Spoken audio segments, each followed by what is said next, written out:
I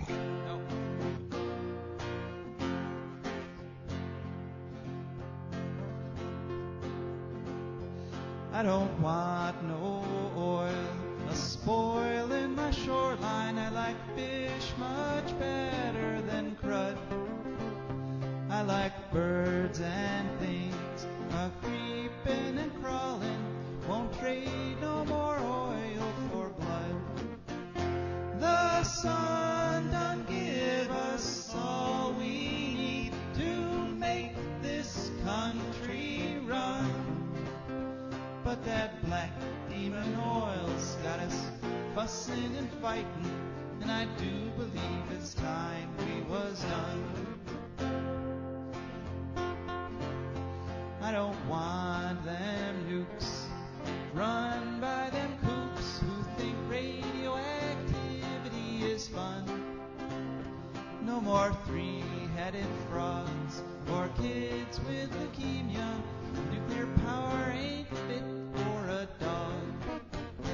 The sun done give us all we need to make this country run.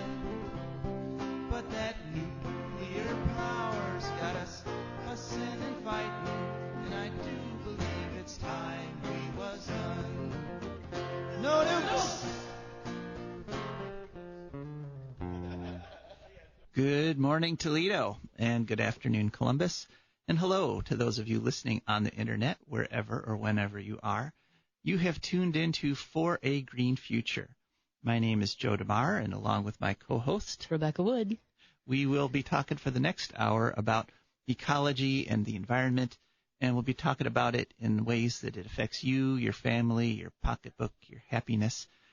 And this is a special Thanksgiving edition of For a Green Future, since this is the last show before Thanksgiving.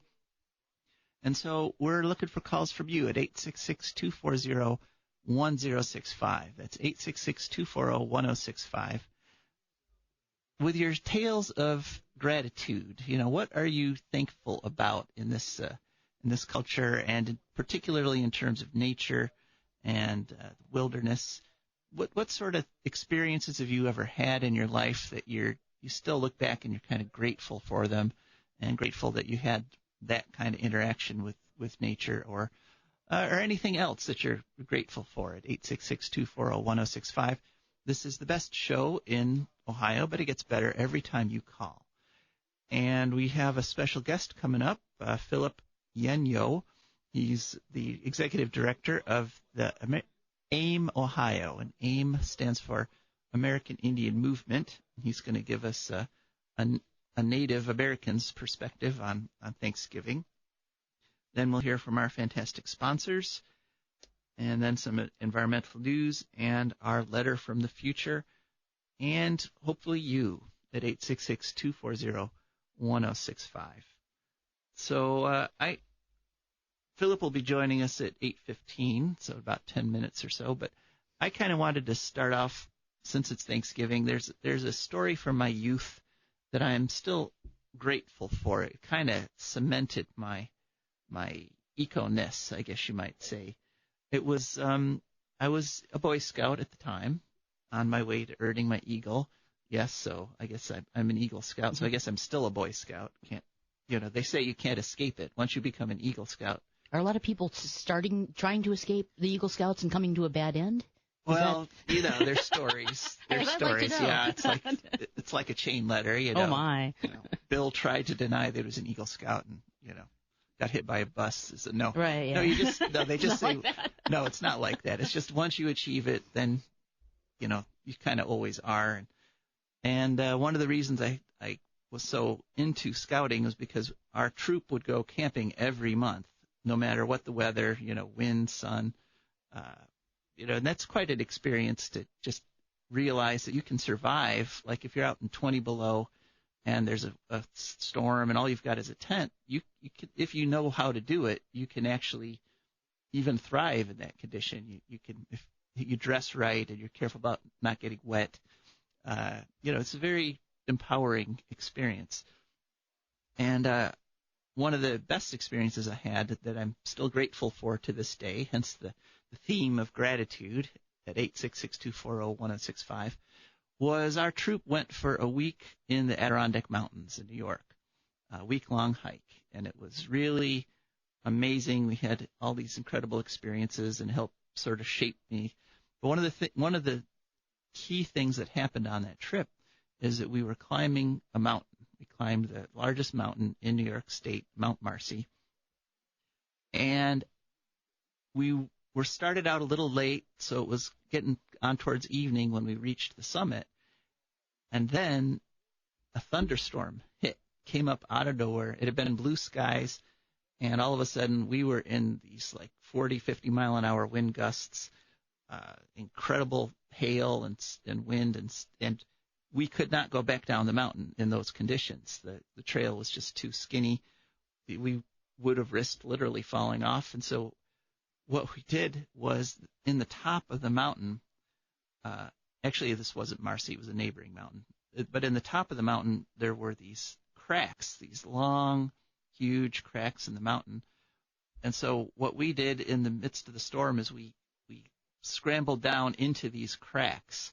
And so they were open at the top, but at the very bottom, they kind of flared out so that there was a shelf on either side. And so we crawled in under there, and that's where we spent the night with this incredible thunderstorm howling and lightning and thunder flashing above us. We were tucked in under these little shelves of rock, and it wasn't warm. I imagine it was not. No, but we survived. We were able to survive. And I got to tell you, I was very grateful for that huge outcropping of rock over me, because the conditions on top of that mountain were unsurvivable. You know, if anyone had tried to just sit there on top of that mountain all night, they would not have made it through the night. So, probably not, yeah. Yeah, so that was one of the most poignant moments for me, where I realized that nature, yeah, it can be dangerous, but it actually will also take care of you. You know, it will provide you what you need to survive. And so I was very grateful for those big cracks in the mountain and those huge sheets of granite. Basically, we were laying under these granite things. So, or it won't provide you with what you need to survive, and you'll join the great chain of being. Well, not special.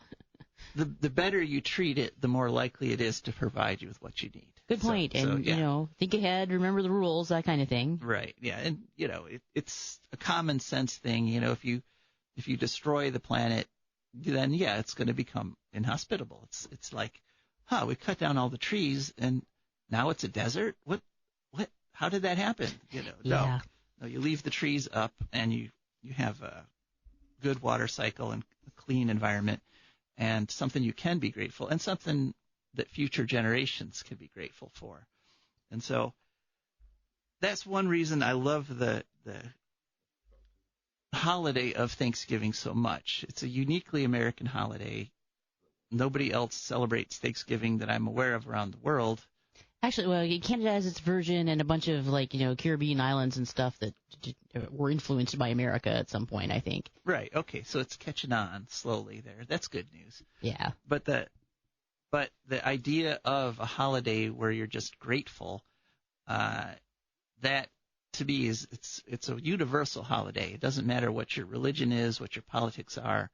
You can be grateful for what you have, and celebrating it isn't a good thing. Now, as I've gotten older, I've learned that the picture we were taught of Thanksgiving is not exactly 100% accurate. The whole idea of, I was taught in school that it was the Pilgrims were grateful to the Native Americans for teaching them how to farm, because when they got here they were clueless and weren't able to feed themselves, and so when they had an abundant harvest, they invited the Native Americans who had taught them how to do that, and they had a big feast, and everybody was happy. I have since been taught that might not be an accurate picture, and we'll ask our guests to talk about that. But the idea behind that story is a good one. We should be grateful to the Native Americans for what they taught us and what we've learned and gained from them. As much of a terrible, terrible mistake on their part as that may have been. Well, yeah, I mean, they certainly have suffered a lot for their dealings with the European culture. But the question is, we find ourselves here 400 years later. What do we do about it? We cannot go back and erase the bad things that happened with the European culture, Native American interaction. But the question is, what can we do now, and how do we go forward? One thing we need to do is to remember, get an accurate picture of what happened, but then we make deliberate decisions to change. A lot of it, the things that have happened with the negative European impact on the New World and elsewhere have been the fact that a lot of our survival strategy has been based on getting ahead at other people's expense, as opposed to cooperation with people within our own culture, people in other cultures. We had to come over here because we were tired of being serfs and peasants and things. It was not a very nice place in Europe unless you were wealthy. Yeah, and it's interesting that our understanding of ecology has kind of followed similar lines. When people were first studying ecology and the environment, they were looking at it all in terms of competition. He's got to compete. Right. These organisms are competing for light, for food, for shelter. But as the science of ecology is maturing, we're learning that actually cooperation is more important in many cases for the survival of groups of different organisms. They cooperate, and instead of competing against each other, they build each other up, and that keeps the whole ecosystem going. And we can be very, very grateful for the fact that we have this chance now to do better than our ancestors, to learn how to get ahead, thinking of everyone's needs, not always at someone else's expense. Okay. Well, and that, Rebecca, is an excellent segue to talking to our guest. Philip Yenyo, are you on the line? Oh, yes, I am. Okay. Hello. Well, thank you for being with us. And Good morning. Did I pronounce your name correctly there? It's Yenyo. Yenyo. Yes. Philip Yenyo. Okay. Well, Philip, we appreciate your being on here, and as you're the executive director of the American Indian Movement in Ohio. And there's a couple questions, since this is our special Thanksgiving episode. I would like to ask you, Native Americans lived in a much more balanced relationship to the natural ecosystems before the European arrives. And I'm just wondering, culturally, what kind of a role does gratitude have in maintaining a sustainable culture? I think being grateful for the gifts that Great Spirit gave us, and I use that term Great Spirit because it's each nation had their own word for the Creator of all things. For example, the Dakota say Tonkashla, Great Spirit, or Wankan Tonka, which means the Great Mystery. And the Ojibwe or Anishinaabe or Chippewa, as they're called, use the term Gichi Mani Du, the great-grandfather. I think, all the gifts that we have come from the Great Spirit. And they gave thanks every day. It wasn't just, one particular season. There were several ceremonies throughout the year for different things.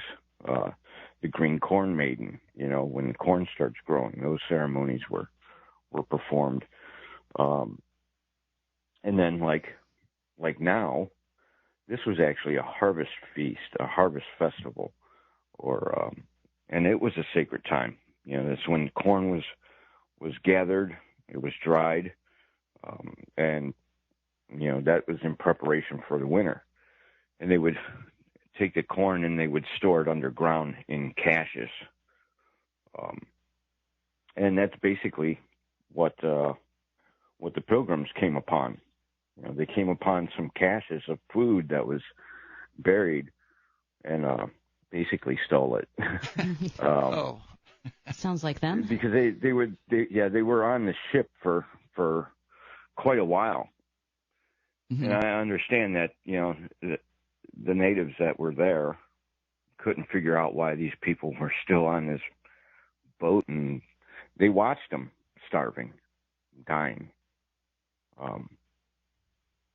But to come and, steal the food, which would have been given freely, I think it put them off. Mm-hmm. I think we also forget there were some notable natives that were there at the time, and that was her name is all of a sudden flying past me now. I can't think of Squanto.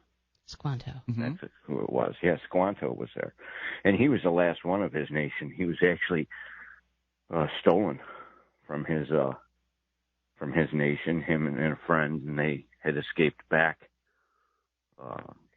to America after learning English. But our relationship with the things that are around us, those gifts, it was everything was done in a spiritual way back then. We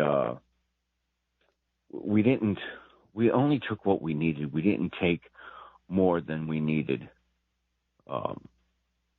Hunting, there's ceremony for that. You pray before you go out and hunt, and you ask the deer nation or the turkey nation to bless you with the gift of one of their children to sustain your life.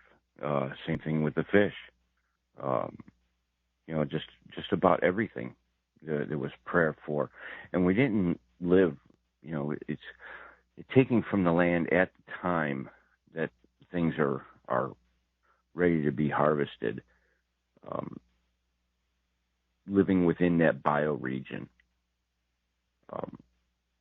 And during times when salmon runs were happening, it was common knowledge that, the salmon are running, and for all the nations to prosper and live healthy, there were no squabbles over fishing areas and that. So there were many nations that came together and fished together. Mm-hmm. A lot of what we learned, too, over the thousands and thousands of years is our relationship with these things. We consider them all relatives. The fish, the birds, the four-legged. So mm-hmm. But, yeah. to know that's your relative, and they were put there for you, and you were put there for them. Mm-hmm.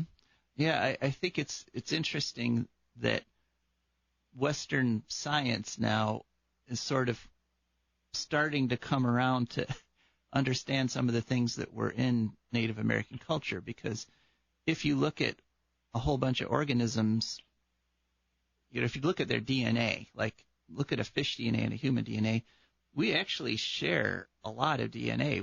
We function pretty much the same way in a lot of obviously we're different, but, as we develop in the womb, we start out, you can't distinguish a human embryo from a fish embryo when it starts. And we are literally physically related. We're learning that. And it's true with plants, too. Did you know we also share the same DNA as oak trees? Wow. It's and look at all the things that we get from oak trees. Besides the wood. Mm-hmm. Our people used to know how to take the tannic acid out of the acorns and would make soups and dry them out and make flour with them. And I was reading an article, and I actually posted it on Facebook about the American chestnut, how they're almost all extinct because of a blight. Right. And the relationship of that mold. Now, you guys were talking about the relationship that things have with each other in nature, and that's like the same thing is true with mushrooms. And I go mushroom hunting. I've gotten into it and started learning, and as I'm learning, I'm also teaching my son. about the things that we can go out in the woods to harvest and eat. I don't know how many pounds of oyster mushrooms I've picked. I don't know how many pounds of chicken of the woods I've picked. But you find out the mycology of and the relationship between the mycelium and the tree that their host is. It's amazing. Not many people realize that these trees that have a fungus that's associated with them, the things that they pass off back and forth through the mycelium. Now, the mushroom itself is just a fruiting body. The rest of it is down under the ground, or it's inside the rotting wood. Each one of these fungus has a particular duty in nature to break it down or to live in conjunction with. I love honey mushrooms. Honey mushrooms are great, but they're parasitic.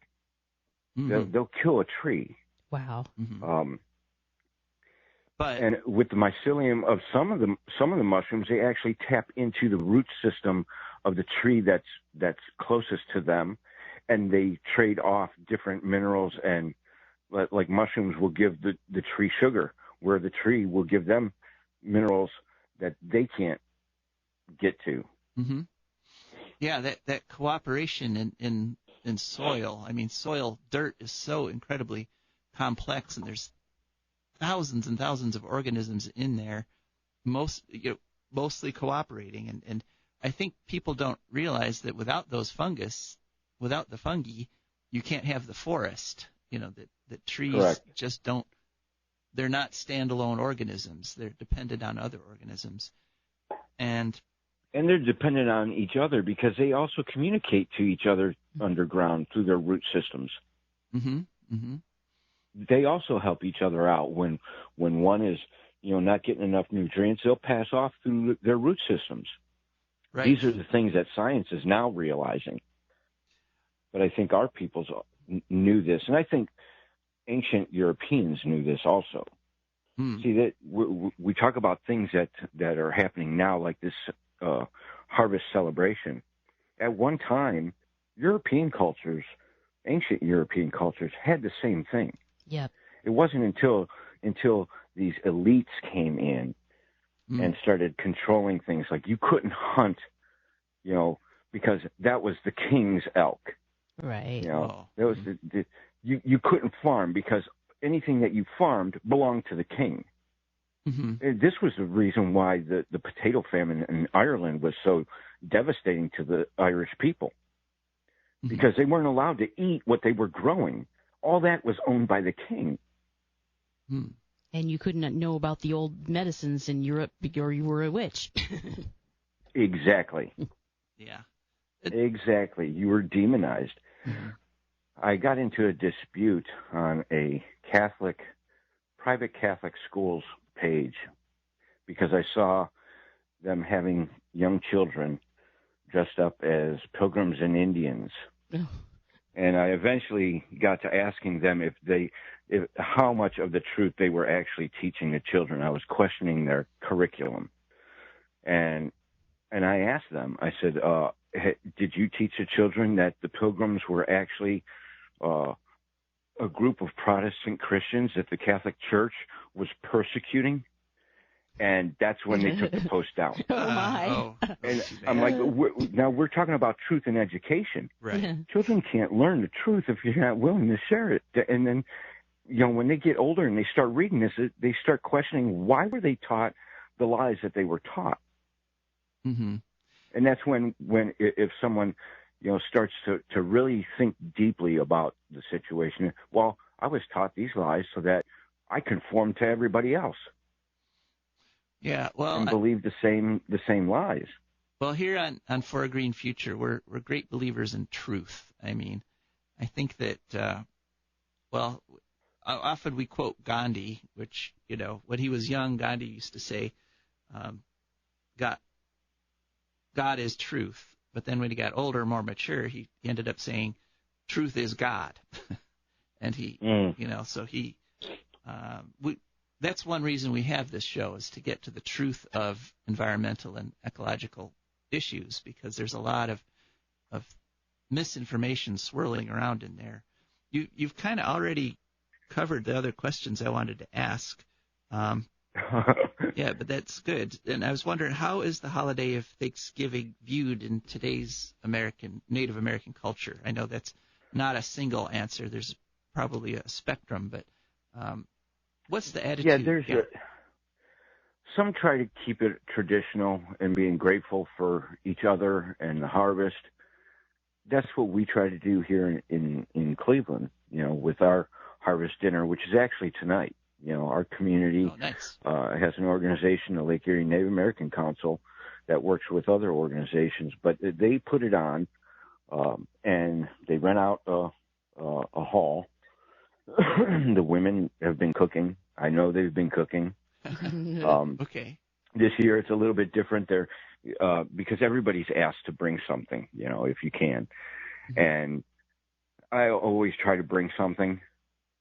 Normally it's usually like I'll make a great big stock pot of pumpkin and corn chowder or corn soup. But they did it a little different. They said, if your last name begins with this to this, then bring this. And I got stuck in the dessert category. Uh-huh. So no. When the first thing that I wanted to be when I was a kid, I wanted to be a chef. Mm-hmm. And a lot of this came because of, being raised Catholic. Christmas time comes, you're making cookies and different times. And me, I got a sweet tooth. So you're not alone. I got into making things from scratch. So I make pumpkin pie from scratch. I bake the pumpkin. I've tried it several different ways to try to keep as much nutrients as possible in the pumpkin itself. I've steamed it, but that added too much water. It didn't come out right. It made it really heavy. Now I just bake it, and the flavor just amplifies when you bake that pumpkin. You cut it in half, core it out, and I save the seeds. I'll clean and roast the seeds also. And my son, Lucas, he loves it. He'll sit there and eat pumpkin seeds all day if you let him. But they're nutritious, so he's getting the vitamins that he needs and doesn't realize it. That hey, this snack is really healthy for me. I think when you start them young like that, it's really good. But I used to make the pie crust from scratch. I don't have the time or the area to be rolling out dough, but I love making the pies. And, there was a time when I was doing well financially where I actually would make like 20, 30 pies and then pass them out. Cool.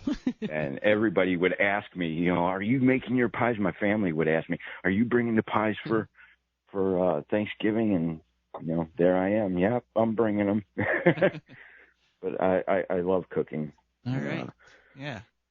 Well, we're certainly grateful that you've been spending the time with us here today, Philip. Yes. So again, you already kind of covered this last question I wanted to ask.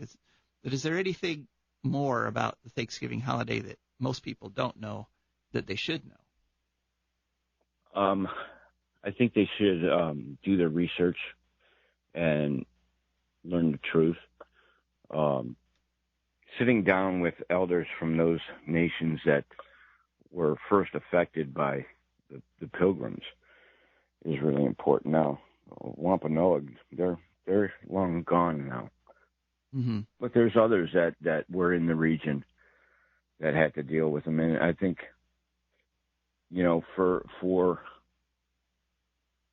to get a grasp on the idea of Thanksgiving, what it had turned into in subsequent years after the first one, sometimes within months, they were having a Thanksgiving sometimes 3 or 4 a week, because they would have a Thanksgiving feast after they went into a village and massacred everybody. Ooh, lovely. That's what it had turned into. In Native society today, generally speaking, a lot of them consider it a national day of mourning. Some of them even call it thanks-taking, because essentially that's what happened. So Right. It's hard nowadays, to try to celebrate, and then you have the remembrance of those ancestors long gone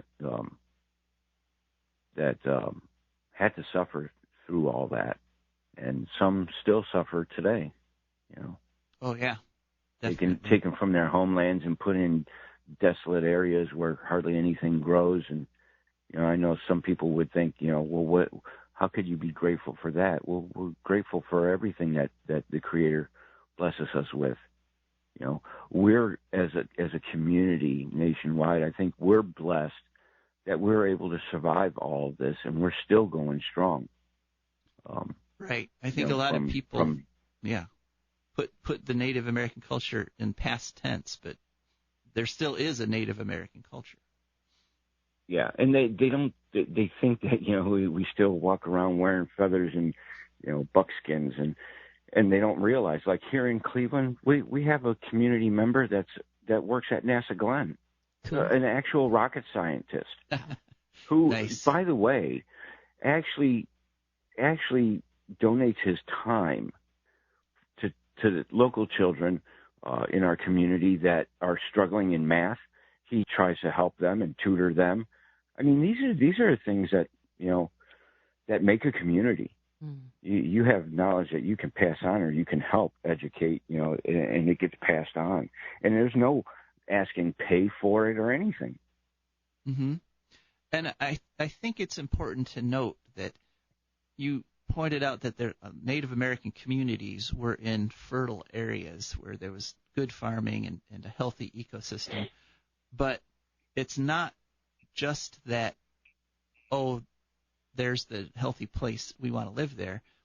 The part of the reason it was healthy was because of the way that the Native American communities interacted with those natural areas. Right. I have an example of that. The Five Nations of the Iroquois, or the Haudenosaunee. Well, this is when it was Five Nations before the Tuscarora came in and made it the Six Nations of the Iroquois Confederacy. There were two nations, the Onondaga and I believe the Oneida, that were the farmers. They would rotate their crops every 5 years. They would pick up their village and they would move and to another area, and then they would farm that area, let the other areas go. They had several areas that they would actually rotate, where they lived, so that the earth was replenishing its nutrients as they moved around. That's living within your bioregion. Mm-hmm. Yeah, that's those crop rotations. And while we're talking about Native North Americans, what about the Central and South Americans? Corn came from the Mayans. They were the ones that bred corn from grasses, crossbreeding through plant husbandry, and creating this wonderful food source, plentiful food source that could grow anywhere. I mean, even the Dene, and the Hopi had corn growing in the desert. Mm-hmm. Mm-hmm. Yeah, I think people don't realize realize the Mayans, Aztecs, and Incas, the way they tiered, made terraces so that the plants could receive the water and the excess would drain off. I mean, all these things. Not to mention ancient knowledge. They were farming on top of water in Tenochtitlan, in the little floating basket island field thingies. Mm-hmm. That was crazy. Yeah. Yeah. So, people don't realize that a lot of the staples that we have, the corn, the potatoes, Maters, right? Yeah, these Maters. Oh, yeah, and tomatoes. Those all came from this continent. We didn't have them till we met the Native Americans. So every time you have corn, there's something to be grateful for. So. Yep. Right. All right. Well, Philip, thank you. It's been wonderful. Would you like to tell us a little bit about how people can follow your organization, or a little bit about name? we're in the process of purchasing a domain name, and we're going to be having a website built. But right now, we have our American Indian Movement of Ohio Facebook page where we share news across the social media about things that are going on all over the country, especially from an environmental standpoint. Like I recently posted some articles about the Dakota access pipeline spilling again, and the devastation that it's caused those grasslands. And we a lot of people think it was just grass. No, it has a significant role on the plains, and it definitely had a significant role in the survival of the buffalo too. So, but and that's we talk a lot about social justice issues and things like that on the page. So that's how people could follow us. And pay close attention to the news during baseball season, because we're still out there at the Cleveland ballpark and expressing how we feel about this logo issue. Yeah. This station 106.5 is normally a sports station, and so I think people have been probably following the whole Chief Yahoo controversy. But I would say on For Agreed Future, we come down clearly on the bye-bye Chief Yahoo side. So I hope we don't alienate too many listeners because of that. But I think it's just time that we change that logo. All right. Well, and our organization also works with some of the different environmental groups like Appalachia Resists. We've been getting a little more involved with the Green New Deal. Learning more about that, what it entails. So, we're all encompassing basically. All right. Well, Philip, thank you so much for spending this time with us. Yes, thank you. Thank you very much for inviting me. I really appreciate the time. Oh, good. And have a great time tonight. Thank you. All right. That was Philip Yenyo, Executive Director of the American Indian Movement of Ohio. Okay, well, now it's time to hear from our fantastic sponsors. And our sponsors this week one of them is the Wood County Park District. Wood County Park District is a natural resources conservation agency. They protect natural spaces, maintain quality green spaces, provide engaging programming, and they teach people to love and respect nature, restore wildlife habitats, and lead outdoor adventures. Wood County Parks protects 20 parks and nature preserves all around Wood County that are open from 8 a.m. to 30 minutes past sunset every day of the year. And there's a bunch of ways you can find out about what they're doing. One is to call them at 419-353-1897. That's 419-353-1897. They have a website, which is www.wcparks.org, and they have an app you can download from the App Store. Just go and search for WC Parks, and you can keep track there of the events and the things they've got going. And one thing they've got going, which is kind of apropos to what we talked about today, is at Otsego Park at 20,000 West River Road on Tuesday. They're having a presentation called the Native American Experience at 7 to 8 p.m. It's being put on by Taylor Moyer, who's a historian, and that event is actually filled up, but there is a waiting list, and so if you signed up and got on the waiting list, then they might do it again. They might have another round of it. So WC Parks, get out and enjoy nature today at the Wood County Parks. Our other sponsor is Damar Consulting. Damar Consulting is a computer consulting business. They will come to your home, and they will help you with any sort of computer problem you have, whether it's hardware or software or userware, or they will help you use the programs that you've bought. They will help you install things. They'll help you remove things. If your hard drive is acting up, they can help you fix it. They can do all kinds of things, because everyone who works at Damar Consulting has a degree in computer science, so that what they're talking about. You can contact Damar Consulting in a couple ways. One is by phone, which is 419-973-3000. You can call or text 419-973-3000. Or you can go to their website, damarconsulting.com, and Damar is spelled D-E-M-A-R-E, then the word consulting.com. Damar Consulting for all your computing needs. All right. Right. And what do people do if they would like to sponsor the show? To sponsor this show, Yes. They are more than welcome to get more information by going to patreon.com. That's patreon.com, and just search for a Green Future, and we'll pop up there, and you can sign up to make a monthly donation, starting at $1 a month, going up to $50 a month.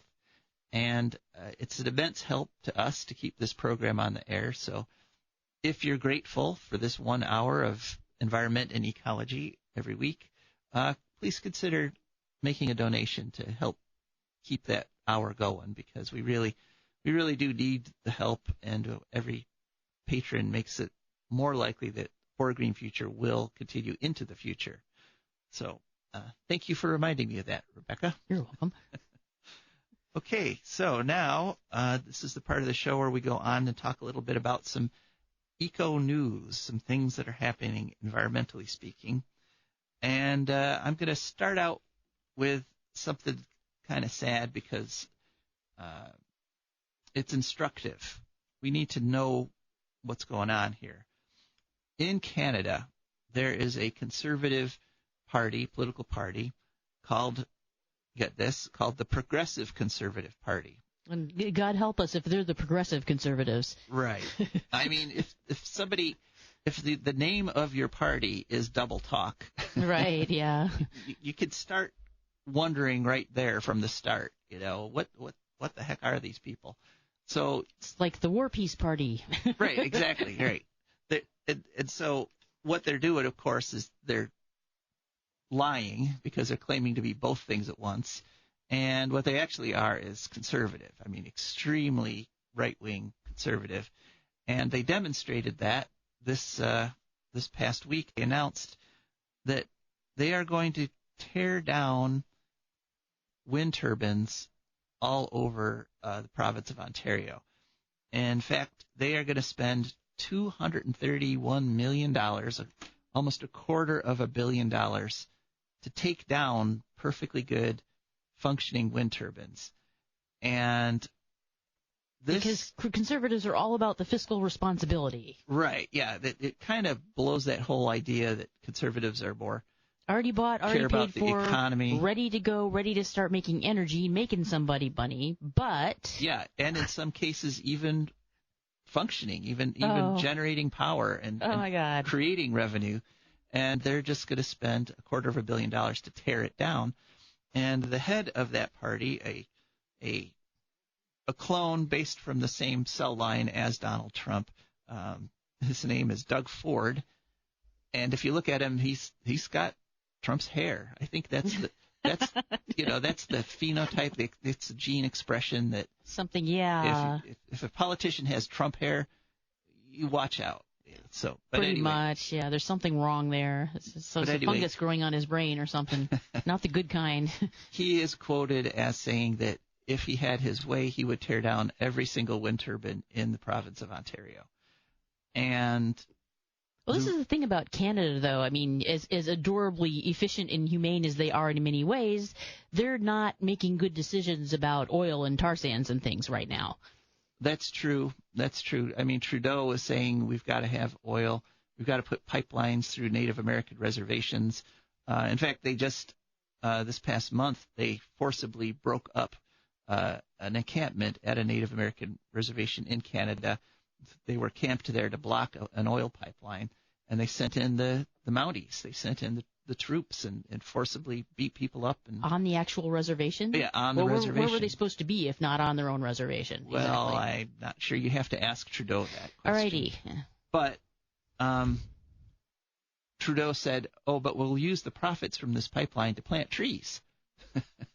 So, again, a little more of that progressive conservatism. Trees don't grow very well in oil or when the whole planet is burning because too you much mess carbon. it up, and yeah, too much carbon. That's too hot, not enough wind off the ocean, that kind of thing. right. So the reason, of course, appears simple. The reason looks very straightforward. The oil companies have a lot of money and they make a lot of political donations, along with the nuclear industry. Same process. And so you put politicians into place that are beholden to those industries, and they will put policies in place that help those industries and actively, literally, physically tear down competing energy sources. So that's something to keep in mind here in the U.S., that these elections have consequences. I mean, I know a lot of people, now that wind and sun are literally the cheapest forms of energy, least expensive, the more wind and sun we have, the lower your electric bills. I know a lot of people who've said, oh, it's over. Now the market will take its course and all the polluting industries will go away because the wind and the sun are now cheaper. Well, the lesson here is that politics trumps economics. If you have the right politicians in your pocket, it doesn't matter how much money you lose, how inefficient your industry is, how much damage it does, they will help you out. Because it's not really about economic impact, and it's not about jobs, like they try to tell you. Nope, It's about certain very select people getting very, very rich at everyone else's expense. Lots and lots of money. All right, so I had to let you guys know that, so we can go on to some more positive news now. One, this doesn't sound positive at the start, but it actually is. It's turned out that the insect apocalypse that we've talked about, where all the insects are dying at unbelievable rates, a good chunk of that is due to light pollution. Right? You might say, why is that good news, Joe? Well, because light pollution, the solution is literally turn off the lights. I mean, you don't have to put huge pollution control structures in place. You don't have to change the way you farm or do anything like that. Just turn off lights at night, and you will help preserve the insect populations. So that would imply that if there's been a big decline lately in insect population, that means that there's been a lot more light in the last few years? Well, there has, actually, because the cost of lighting has dropped significantly. I mean, the wonderful thing about LEDs is they use so little energy. You don't have to pay a lot to keep a street light working anymore. Unfortunately, that has created a boom in outdoor lighting because it's much less expensive to do it now. So this is a case where you just have to talk to you have to contact businesses that have their huge parking lots lit up all night for no reason. You can change lights to motion sensor lights so that you don't have to leave all the lights in your city on all the time. Oh, very good idea. Just have it turn on as the cars are going along. And, 2, 3 in the morning, you've got the one car. You don't need 1,000 street lights for the one car that's going through town at 3 o'clock in the morning. So that was some news out of the Guardian. They had a story on Friday. And then I think, Rebecca, you had some good news, some actual good news. Yeah, I read someplace that mountain gorillas are actually doing somewhat better lately. They're still endangered. There's only 790 of them left, mostly in the Virunga Mountains. But, yeah, people have fought tooth and nail for that, and at least it's not getting worse, which is comforting, because we had a hard hit about the koalas. Honestly, we tend to always want to save the cutest species. If we can't save the koalas, we can't save nothing. That's discouraging. Yeah. I saw that some biologists are saying that koalas are now functionally extinct because of the severity of the Australian forest fires that we've been And I don't know how they can, about. with whatever the species of certain species of rhinos, they can kind of crossbreed them with other types of rhinos to try and bring them back or something, but there's nothing like a koala except for koalas, right? No, I mean, there's wallabies, but... Ewoks, maybe, I don't know. No, koalas there's several subspecies of koalas. Right. But, if there are no eucalyptus trees, if there's no koala habitat, it doesn't matter if you've got 100,000 koalas. If they're nowhere in nature, if your 100,000 koalas are in zoos and breeding colonies. Right. So they're now pretty much just going to be in captivity for a while, maybe for a while, for the foreseeable future, I guess. Yeah. Now, I don't know if I agree with those biologists that are saying that they're actually literally functionally extinct. I think that Australia is a dry continent, and we've seen many times that species are forced to almost the brink of extinction, and then they somehow miraculously come back. Actually, the Native Americans have a story about that with bison, that at one point the bison were almost hunted to extinction, and the natives, who depended on them realized, hey, we need to eat less bison. What happened? They're gone. And then, whoops. And then they came back. Then they just reappeared. And probably what happened is there was a protected population that managed to send out, colonies again. Right. But then they became very conscious of how many bison they were taking, and there were millions when the Europeans arrived. But that lesson can be learned, that you can, if you help a species, like remember the bald eagles were considered almost extinct at one point. Yeah. And now they're doing very well. So the lesson here is that when we make the decision to do it right, to protect the environment, to bring back a species, often we can do it. We will often succeed. And that, to me, is very reassuring. You never know what you can do until you try. Right. That's exactly. key. All right. Well, so now, Rebecca, and we really do have to get some theme music for this. We've had our guests. We've talked about about wonderful Thanksgiving coming up. Haven't had a call yet, although we'd be happy to take one at 866-240-1065. But now it's time for the letter from the future. It's my great-great-granddaughter, Marie I. This morning as I was getting ready, there was the flash of photons next to my bed, and there's the letter. So, dear great-great-grandpa, greetings from the year 2299 and greetings from space. I am on my way to the Mars colony. Flights to Mars are almost routine these days, with a ship leaving about once every month, but it's still an adventure. The dirigible that we use to launch into space doesn't look too different from a regular solar-powered dirigible, except that it's oriented vertically instead of horizontally. Most of the volume of the inside is taken up with huge spheres that have nearly perfect vacuums inside them.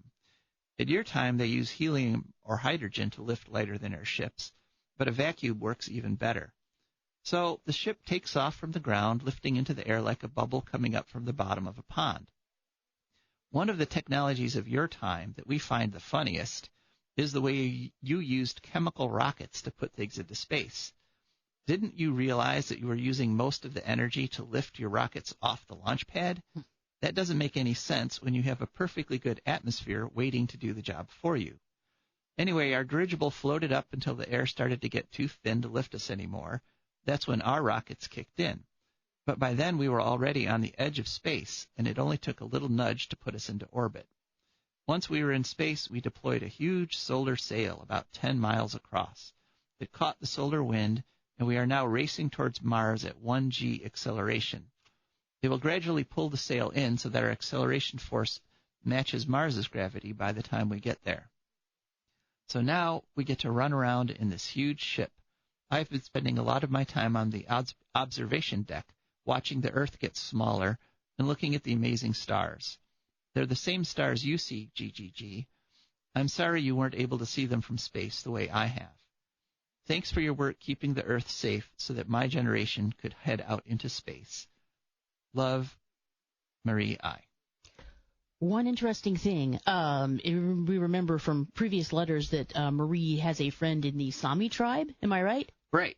Yeah. The new Frozen movie is apparently going to feature a tribe which is it has a different name, but it's loosely based. It's inspired by the Sami. Huh. Partly because there are charges of cultural appropriation. There are accusations of that because the one character with the reindeer that one of the sisters has Anna, the one sister has adventures with, trying to rescue her other sister or rescue the kingdom or whatever in the first movie. Right. The big guy. Yeah, yeah. He seemed like he was supposed to be a Sami. He had a lot of features of Sami people, but he was not, and he was blonde. Although Sami people can be blonde because there's been interbreeding with Right. Swedish people. Yeah. So, well. yeah. So, well, that's very interesting. So they've corrected that, and they're going to have kind of more. And apparently, there's going to be a whole plot. It looks like the whole thing is kind of about giving more rights to the native people and how that was sort of stolen from them, and the ancestors of the two sisters were trying to make things more about making money and not about the needs of the people. Huh. So maybe we're learning something, or maybe Disney's listening to us. Yeah. Yeah, that's possible. All right. Well, yeah. Well, the Sami are very interesting people. They I use them in. Well, I don't use them. My great granddaughter interacts with them in the future there, but it's because they have a really nice, a really good attitude towards the environment, towards nature, as many tribes and many cultures have. And our culture, I find it lacking in gratitude. I mean, you don't really take care of something if you're not grateful for it. On the other hand, if you are grateful for it, you tend to preserve it and cherish it and protect it more. So I guess that's the lesson for today's Thanksgiving edition of For a Green Future is, be grateful for what we've got, because it's pretty wonderful. All right. Well, that's it for this show. This is Joe Damar. And Rebecca Wood. And we are signing off. I like birds and things, a-creeping and crawling, won't trade no more oil for blood. The sun done give us all we need to make this country run. But that black demon oil's got us fussing and fighting, and I do believe it's time we was done. I don't want them nukes run by them kooks who think radioactivity is fun. No more three-headed frogs or kids with leukemia. Nuclear power ain't fit